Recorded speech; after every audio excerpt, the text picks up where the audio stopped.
바로 시작하죠. 넘버 8. 실패는 선택지에 없다. 실패는 선택지에 없다. 영화 주인공이나 위대한 위인이 비장하게 외칠 법한 정말 멋진 말이죠. 이 말을 들으면 심장이 웅장해지고 당장이라도 세상의 모든 문제를 해결할 수 있을 것 같은 전능감이 듭니다.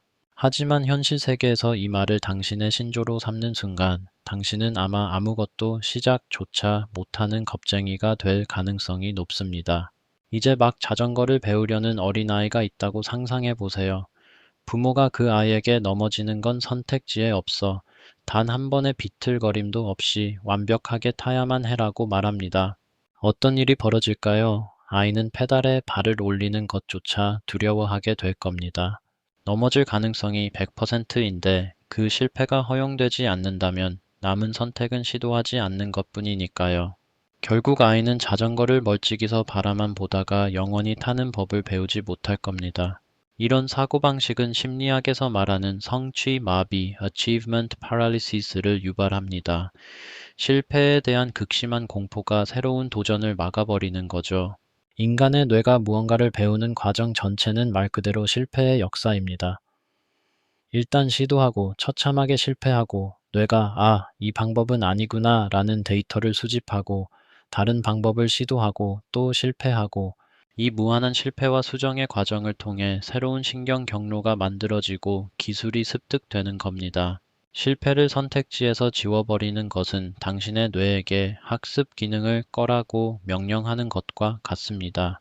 불완전함을 통해 배우도록 설계된 시스템의 완벽함을 강요하는 아주 비효율적인 고문이죠. 그러니 실패는 선택지가 아닌 필수 요건입니다. 성공이라는 최종 결과물을 만들기 위해 반드시 거쳐야 하는 지저분하고 어색하고 고통스럽지만 절대적으로 필요한 초고인 셈이죠. 시험에서 단 한 문제도 틀리지 않고 박사 학위를 따겠다고 말하는 것과 같습니다. 그건 영웅적인 게 아니라 그냥 현실 감각이 없는 겁니다. 넘버 7. 대접받고 싶은 대로 남을 대접하라. 내가 대접받고 싶은 대로 남을 대접하라. 어릴 적부터 귀에 못이 박히도록 들어온 황금률입니다. 도덕 교과서 1페이지에 나올 법한 착한 사람이 되기 위한 기본 행동 지침처럼 보이죠. 이 조언에는 아주 치명적이고 오만한 결함이 하나 있습니다. 바로 이 세상 모든 사람이 당신과 똑같은 취향과 가치관을 가졌을 것이라고 멋대로 가정해 버린다는 점입니다. 당신은 시끄러운 음악과 사람들이 북적이는 서프라이즈 파티를 세상에서 제일 좋아한다고 칩시다. 그래서 당신은 주목받는 것을 극도로 싫어하고 조용한 것을 좋아하는 내향적인 친구의 생일에 당신이 받고 싶은 방식 그대로 온 동네 사람들을 불러 모아 거대한 서프라이즈 파티를 열어줍니다. 그 결과는 당신의 친구는 지금 화장실에 숨어서 공황 발작을 일으키고 있고 앞으로 한 달 동안은 당신의 연락을 받지 않을 겁니다. 당신은 선의를 가지고 규칙을 따랐지만 결과적으로 친구의 생일을 완벽하게 망쳐버렸습니다. 그래서 요즘엔 플래티넘 룰이 더 주목받습니다. 남들이 대접받고 싶어 하는 방식대로 대접하라는 것이죠.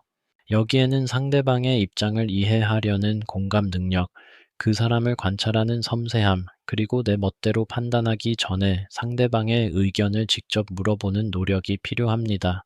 심리학적으로 모든 사람이 나와 같을 것이라고 생각하는 경향을 허위 합의 효과 (false consensus effect)라고 합니다. 자신의 의견이나 신념이 실제보다 더 보편적일 것이라고 착각하는 인지 편향이죠.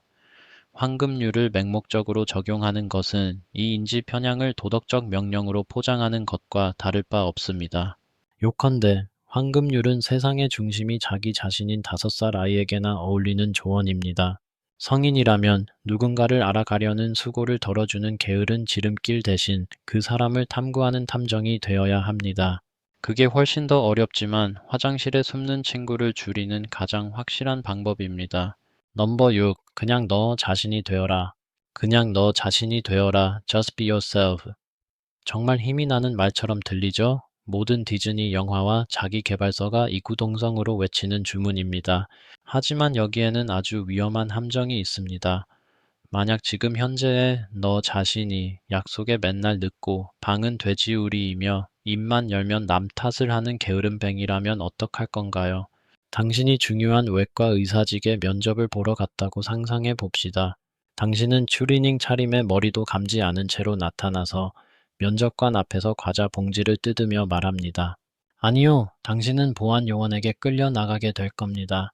이 조언은 인간의 성장 가능성과 사회적 적응 능력을 완전히 무시합니다. 진정한 자아는 어딘가에 묻혀 있어서 찾아내야 하는 보물이 아니라 평생에 걸쳐 노력으로 만들어가는 건축물에 가깝습니다. 이게 바로 나인 걸 어떻게 라는 말에 안주하는 것은 나쁜 습관과 미성숙함을 개선하려는 노력을 포기하고 현실에 정체하겠다는 변명일 뿐입니다. 심리학자 캐럴 드웩이 말한 고정형 사고방식 픽스드 마인셋을 부추기는 거죠. 당신의 능력과 인성은 정해져 있다는 믿음 말입니다. 더 나은 조언은 아마 이럴 겁니다. 너의 최고의 자신이 되어라. 혹은 더 정확하게는 상황에 맞는 버전의 너 자신이 되는 법을 배워라. 당신은 장례식장에서 행동하는 방식과 친구들과 클럽에서 춤출 때의 행동 방식이 다를 겁니다. 그게 위선인가요? 아니요. 그건 사회적 지능입니다. 그러니 그냥 되는 대로 해. 너 자신이 되지 마세요. 직장에서 잘리지 않고 친구들에게 손절당하지 않을 버전의 당신이 되기 위해 노력하세요. 그게 진짜 어른의 방식입니다. 넘버 5. 기다리는 자에게 복이 온다.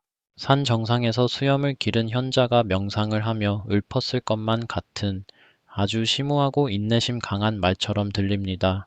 하지만 21세기를 살아가는 우리에게 이 조언은 종종 아무것도 하지 않는 것에 대한 가장 우아한 변명이 되곤 합니다. 행동하지 않는 자신의 게으름을 인내라는 그럴듯한 단어로 포장하는 거죠. 당신이 배가 고파서 피자가 먹고 싶다고 생각해 보세요. 기다리는 자에게 피자가 올 것이다 라고 읊조리며 소파에 가만히 앉아 있습니까?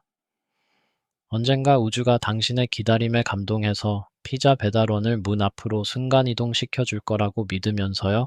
절대 아니죠. 당신은 스마트폰을 집어들고 앱을 켜고 메뉴를 고르고 주문하고 결제합니다. 좋은 것들은 그저 오지 않습니다. 그것들은 적극적으로 찾고 주문하고 쟁취해야 하는 대상입니다. 이 조언은 당신을 극도의 수동적인 상태로 만들고 심리학자들이 말하는 학습된 무기력, learned helplessness에 빠지게 할 수 있습니다. 기회들은 당신이 운이 나빠서가 아니라 인생이라는 고속도로 위에서 차들이 쌩쌩 달리는데 갓길에 멈춰서서 누군가 태워주기만을 기다리고 있었기 때문에 당신을 스쳐 지나간 겁니다. 물론 인내는 중요합니다. 하지만 그것은 당신이 할 수 있는 모든 노력을 다 한 후에 필요한 덕목입니다. 밭에 씨앗을 뿌렸다면 싹이 트기를 인내심 있게 기다려야죠. 하지만 아무것도 없는 텅 빈 밭에 앉아서 언젠가 나무가 자라날 것이라고 기다리는 것은 인내가 아니라 망상입니다. 그러니 이 낡은 속담은 이렇게 업데이트해야 합니다. 엉덩이가 닳도록 노력하고 나서 그 결과를 기다리는 자에게 복이 온다. 기다림은 노력 대신 하는 것이 아니라 노력을 다 한 후에 따라오는 지루한 과정일 뿐입니다. 넘버 4. 절대 포기하지 마라. 절대 포기하지 마라. 스포츠 영화의 마지막 5분, 주인공이 역전승을 거두기 직전에 항상 나오는 명대사죠. 하지만 현실에서 이 조언을 맹목적으로 따르는 것은 낭떠러지를 향해 전속력으로 달리면서 브레이크를 밟지 않는 것과 같습니다. 당신이 당신의 집 뒷마당에서 다이아몬드를 찾기 위해 땅을 파고 있다고 상상해 봅시다. 권위 있는 지질학자들은 당신의 동네에 다이아몬드가 존재할 확률은 0%라고 확인해 주었습니다. 아닙니다. 당장 삽을 던져버리고 구덩이를 메우고 새로운 직장을 구하는 것이 유일하게 합리적인 선택입니다.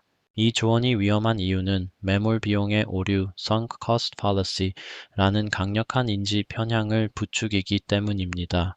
당신의 뇌는 과거의 노력이 헛수고였다는 사실을 인정하기 싫어합니다. 진정으로 현명한 의사결정은 무작정 버티는 완고함이 아니라 이 길이 계속 갈 만한 길인지를 끊임없이 재평가하고 아니다 싶으면 과감히 방향을 트는 유연함에서 나옵니다. 그러니 절대 포기하지 마라는 끔찍한 조언입니다. 올바른 조언은 언제 포기해야 하는지를 알아라입니다. 전략적인 포기는 실패가 아닙니다. 당신의 소중한 자원, 시간, 에너지, 돈을 성공 가능성이 있는 다른 곳으로 재분배하는 현명한 투자입니다. 침몰하는 배와 함께 가라앉는 고집 센 선장이 되지 마세요. 구명보트로 갈아탈 타이밍을 아는 똑똑한 선장이 되십시오. 넘버 3. 항상 긍정적으로 생각하라. 좋은 기운만을 숭배하는 긍정교 신도들. 만약 당신이 인생 최악의 시기를 보내고 있을 때 누군가 옆에서 그냥 긍정적으로 생각해 라고 조언한다면 그 사람의 멱살을 잡고 싶어지는 충동을 느껴본 적이 있을 겁니다. 이 조언은 마치 집에 불이 나서 모든 것이 타들어가고 있는데 누군가 옆에서 와, 저 아름답고 따뜻한 불빛 좀 봐. 긍정적인 면에 집중하자 라고 말하는 것과 같습니다. 그동안 당신의 소파는 녹아내리고 천장은 시커먼 연기로 가득 차 있는데 말이죠. 이것이 바로 독성 긍정성, toxic positivity이라고 불리는 것입니다. 아무리 상황이 절망적이라도 무조건 긍정적인 태도를 유지해야 한다는 비이성적인 믿음이죠.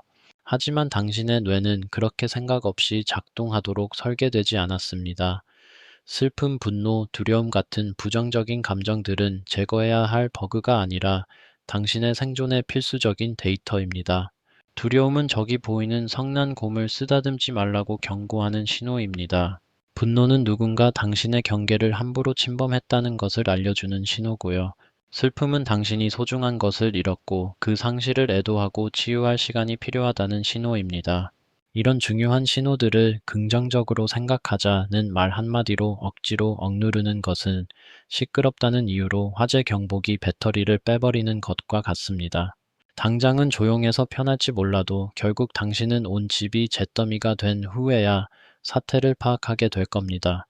그러니 다음에 누군가 당신에게 그냥 웃어 라고 말한다면 지금 내 뇌가 아주 중요한 시스템 점검 중인데 당신의 그 쓸데없는 좋은 기운이 신호를 방해하니 좀 조용히 해줄래요?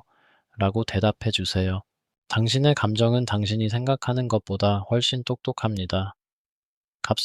삽산 동기부여 문구로 그 입을 막으려고 하지 마세요. 넘버 2. 당신의 열정을 따르세요. 당신의 열정을 따르세요. 이제 막 사회에 발을 내딛는 청춘에게 세상이 건네는 가장 달콤하고 동시에 가장 무책임한 조언일 겁니다. 하지만 현실에서 열정만 믿고 달리다가는 월세도 못 내는 차가운 현실에 부딪히게 될 가능성이 매우 높습니다. 당신의 열정이 희귀한 베이지색 돌멩이를 수집하는 것이라고 상상해 보세요. 당신에게는 세상에서 가장 매혹적인 일이죠. 이제 그 반짝이는 베이지색 돌멩이로 밀린 카드값을 내보세요. 카드사가 과연 그걸 받아줄까요? 열정은 당신의 영혼을 위한 보약과 같습니다. 하지만 그 열정을 직업으로 삼는 순간 그것은 더 이상 당신만을 위해 존재하지 않습니다. 갑자기 시장과 고객이라는 까다로운 주인을 섬겨야 하죠. 당신이 사랑하던 돌멩이 수집에 마감일이 생기고 고객의 변덕스러운 요구가 생기고 어떻게든 이윤을 남겨야 한다는 압박감이 생깁니다. 심리학에서는 이를 과잉 정당화 효과 오버 저스티피케이션 이펙트라고 부릅니다. 순수하게 좋아서 하던 일에 돈이라는 외부적 보상이 주어지면 오히려 그 일을 하고 싶어 하는 내재적 동기가 급격히 감소하는 현상이죠. 즉, 돈을 벌기 위해 열정을 사용하는 순간 그 열정은 더 이상 순수한 즐거움이 아니라 그냥 일이 되어버리는 겁니다. 기본적으로 열정을 따르라는 조언은 망치 하나만 쥐어주고 엠파이어 스테이트 빌딩을 지으라고 말하는 것과 같습니다. 열정은 멋진 설계도일 수는 있지만 건물을 짓기 위해서는 사람들이 실제로 돈을 지불할 만한 기술, 견고한 계획, 그리고 약간의 현실 감각이 반드시 필요합니다. 넘버 1. 손님은 왕이다. 손님은 왕이다. The customer is always right. 지난 수십 년간 모든 서비스직 종사자들의 뇌리에 박혀온 절대적인 슬로건입니다. 하지만 이 말을 맹목적으로 따르는 것은 당신의 사업과 직원들의 정신 건강을 파괴하는 가장 빠른 지름길입니다. 한 손님이 당신의 레스토랑에 들어와서 스테이크를 초콜릿 소스에 버무려 달라고 요구하고 음식값은 플라스틱 병뚜껑으로 내겠다고 우긴다고 상상해 보세요. 이 왕은 옳은가요? 아닙니다. 이 왕은 그저 제정신이 아닌 사람일 뿐이며 정중하게 내보내야 합니다. 모든 손님이 왕은 아닙니다. 어떤 손님은 광대이고 어떤 손님은 폭군일 뿐입니다. 이 철학은 고객과 직원 사이에 아주 유해한 권력 관계를 형성합니다. 그 결과는 명확합니다. 직원들은 극심한 감정 노동에 시달리다 번아웃되고 높은 이직률로 이어지며 결국 당신의 사업장은 최악의 인력들만 남게 됩니다. 아이러니하게도 진상 고객 한 명을 만족시키려다 당신에게 이익을 가져다주는 수많은 좋은 고객들에게 돌아갈 서비스의 질이 떨어지는 겁니다. 성공적인 비즈니스는 우리의 직원들을 외부의 공격으로부터 보호할 때 만들어집니다. 현대적이고 성공적인 버전의 규칙은 이렇습니다. 올바른 손님이 항상 옳다. 당신의 진짜 임무는 당신의 서비스를 존중하는 합리적인 고객들에게 최선을 다하고 당신의 자원을 갉아먹는 무례한 고객들은 과감하게 해고하는 것입니다. 자신의 성을 불태우려는 왕은 왕좌에 앉을 자격이 없습니다.